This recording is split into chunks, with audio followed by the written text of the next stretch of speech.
2019 నుంచి 2024 వరకు రాష్ట్రంలో 5 ఏళ్లు అధికారంలో ఉన్న వైఎస్ఆర్ కాంగ్రెస్ పార్టీ లిక్కర్ విధానం ద్వారా ఒక లిక్కర్ పాలసీ తీసుకొచ్చి ప్రైవేట్ వర్తకులకే అంటే అప్పటి వరకు ప్రైవేట్ వర్తకుల చేతిలో ఉన్న మద్యం మొత్తాన్ని గవర్నమెంట్ గుప్పెట్లో పెట్టుకొని దుకాణాలు గవర్నమెంట్ నిర్వహించి ఎక్కడ ఏ బ్రాండ్లు తీసుకోవాలి, ఏ బ్రాండ్లు అమ్మాలి, ఎంత మార్జిన్ వేసుకోవాలి, ఎవరి దగ్గర ఆర్డర్లు ఇవ్వాలి, ఏ డిస్టిలరీ నుంచి కొనాలి, ఏ డిస్టిలరీని బహిష్కరించాలి, ఎవరి దగ్గర ఎంత కమిషన్ తీసుకోవాలి, ఇలా మొత్తం కూడా సర్వాధికారాలు కూడా వాళ్ళ చేతుల్లో పెట్టుకున్నారన్నమాట. సో దాంతో ఇష్టానుసారం మద్యంలో అవినీతి జరిగింది. ఈ అవినీతి విలువ 3,500 కోట్లు అని సిట్ నిర్ధారిస్తోంది. దీని మీద గత ఏడాది కాలంగా విచారణ జరుగుతోంది. ఆ విచారణ ప్రస్తుతం కీలక దశకు చేరుకుంది. దీనిలో ప్రతిరోజు కొత్త అంశాలు బయటకు వస్తున్నాయి. సో తాజాగా నిన్న సిట్ విచారణలో బయటకు వచ్చిన అంశం ఏంటంటే, సిట్ నుంచి వచ్చిన లీక్ ఏమిటంటే, ఈవెన్ ఈరోజు ఈనాడు ఆంధ్రజ్యోతిలో కూడా అవే హైలైట్ చేశారు. ఈ కేసులో A9గా ఉన్న ఈశ్వర్ కిరణ్ రెడ్డి అనే వ్యక్తి, నిజానికి అతను IIT చదువుకున్నాడు, మంచి తెలివైన వ్యక్తి. అతను ఎక్కడ జాబ్కి వెళ్ళినా సరే లక్షల్లో వేతనం ఉంటుంది, మంచి ప్యాకేజ్ ఉంటుంది. కానీ అదంతా కాకుండా అతను ఈ లిక్కర్ స్కామ్లో తలదూర్చాడు. రాజ్ కెసిరెడ్డికి అత్యంత సన్నిహితుడిగా మారాడు. ఈ నగదును హవాలా రూపంలో విదేశాలకు ఎలా తరలించాలి అనే విషయంలో ఆరితేరాడు. అలా ఆరితేరి లిక్కర్ స్కామ్లో తన వాటాగా వచ్చిన సొమ్ము కొంత ప్లస్ ఇతరులు ఒక 2-3 దగ్గర వచ్చిన సొమ్ము కలిపి 150 కోట్లు దుబాయ్కి మళ్లించి అక్కడ ట్రాన్స్పోర్టు, రియల్ ఎస్టేటు, కన్స్ట్రక్షను ఈ రంగాల్లో పెట్టుబడులుగా పెట్టాడంట. అది సిట్ విచారణలో బయటకు తేలింది. ఈ లిక్కర్ స్కామ్ మొత్తం విలువ 3,500 కోట్లు. ఇందులో పెద్ద తలకాయకి వెళ్లాల్సినంత ఎల్లగా మిగిలిన అమౌంటు ఎన్నికల్లో సుమారుగా 250 కోట్లు ఖర్చు పెట్టారు.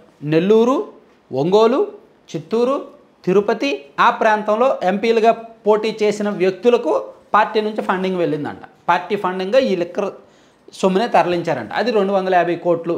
ఆ పరిధిలో ఉన్న 43 మంది ఎమ్మెల్యే అభ్యర్థులకు కూడా ఈ సొమ్మే ఇచ్చారు ఎన్నికల ఖర్చులకు అనేది సిట్ నిర్ధారించిన అంశం.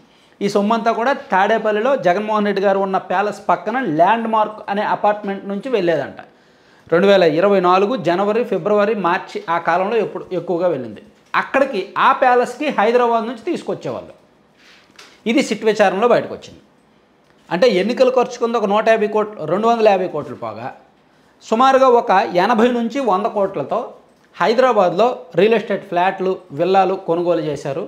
అలాగే ఒక 2 సినిమాల్లో పెట్టుబడులు పెట్టాడు. రాజ్ కెసిరెడ్డి 2 సినిమాల్లో పెట్టుబడులు పెట్టాడు. అలా కొంత మళ్ళించారు. ఇక మిగిలిన దానిలో కొంత టాంజానియా వెళ్ళి, ఆఫ్రికా ఖండంలో టాంజానియా వెళ్ళి అక్కడ ఒక పెద్ద పరిశ్రమ పెట్టాలని ప్లాన్ చేశారు. సుమారుగా ఒక 600-700 కోట్లతో అక్కడ ఒక పరిశ్రమ పెట్టాలని ప్లాన్ చేశారు. అది పూర్తి స్థాయిలో అమలుకు నోచుకోవాలి. కానీ ఆఫ్రికా తరచూ వెళ్ళి వచ్చేవాళ్ళు. కానీ ఈ A9గా ఉన్న ఈశ్వర్ కిరణ్ కుమార్ రెడ్డి ఏం చేశారంటే, ఒక 150 కోట్లు అంటే లిక్కర్ స్కామ్లో ఉన్న వాళ్ళందరికీ కూడా తలా కొంత వాటా ఇచ్చారు. పెద్ద తలకాయకి పెద్ద అమౌంట్ వెళ్ళింది.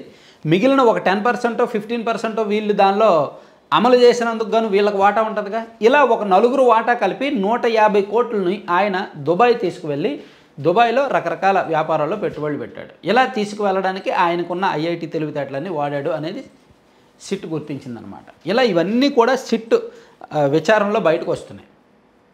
సో ఇప్పుడు ప్రస్తుతానికి విచారణ ఈ దశలో ఆగింది. దీనిలో విజయసాయిరెడ్డి గారి పాత్ర చాలా కీలకంగా మారుతోంది. విజయసాయిరెడ్డి గారు ఈ కేసులో ఆల్రెడీ A5గానో A4గానో ఉన్నారు. ఆయనను సాక్షిగానే సిట్ విచారణకు రమ్మంటోంది. కానీ బహుశా ఆయన అరెస్ట్ చేస్తారేమోనని భయం ఉందేమో, అందుకే నిన్న ఆయన విచారణకు వెళ్ళలేదు. ఈ లిక్కర్ స్కామ్కి సంబంధించి మొదటి నుంచి ఈ ముడుపుల సిట్టింగుల్లో కావచ్చు, ఆర్డర్ సిట్టింగుల్లో కావచ్చు ఆయన మొదటి నుంచి తలదూర్చాడు. నిజానికి రాజ్ కెసిరెడ్డికి ఏ చట్టం వర్తించిందో, సజ్జల శ్రీధర్ రెడ్డి గారికి ఏ చట్టం వర్తించిందో, చెవిరెడ్డి భాస్కర్ రెడ్డి గారికి ఏ చట్టం వర్తించిందో విజయసాయిరెడ్డి గారికి కూడా అదే చట్టం వర్తించాలి. చెవిరెడ్డి భాస్కర్ రెడ్డి గారు ఒంగోలు ఎంపీగా పోటీ చేయడానికి లిక్కర్ సొమ్ము ఎలా వాడుకున్నాడో, విజయసాయిరెడ్డి గారు నెల్లూరు ఎంపీగా పోటీ చేయడానికి లిక్కర్ సొమ్ము వాడుకున్నారు అనేది సిట్ అభియోగాలు. అది బయటకు చెప్పట్లా. మిగిలిన వాళ్ళంటే వైసీపీలో ఉన్నారు కాబట్టి బయటకు చెప్తున్నారు. విజయసాయిరెడ్డి గారు వైసీపీలో లేడు కాబట్టి బయటకు చెప్పట్లేదు ఈ విషయం. సో అందుకు ఆ విషయాన్ని నిర్ధారించుకోవడానికి అతన్ని విచారణకు రమ్మంటున్నారు, ఆయనేమో రావట్లేదు. సో మొత్తానికి లిక్కర్ కేసులో విచారణలో ఇంకా కొన్ని సంచలనాలు బయటకు వస్తాయి, ఇంకా కొన్ని ట్విస్టులు బయటకు వస్తాయి. పెద్ద తలకాయల పేర్లు కూడా రావడానికి టైం పట్టేలా ఉంది. కొంచెం సాగదీస్తున్నారు అంతే. అలా పెద్ద తలకాయ జోలికి వెళ్ళడానికి కొంచెం కేంద్రం నుంచి అబ్జెక్షన్స్ ఉన్నాయంట. Thank you.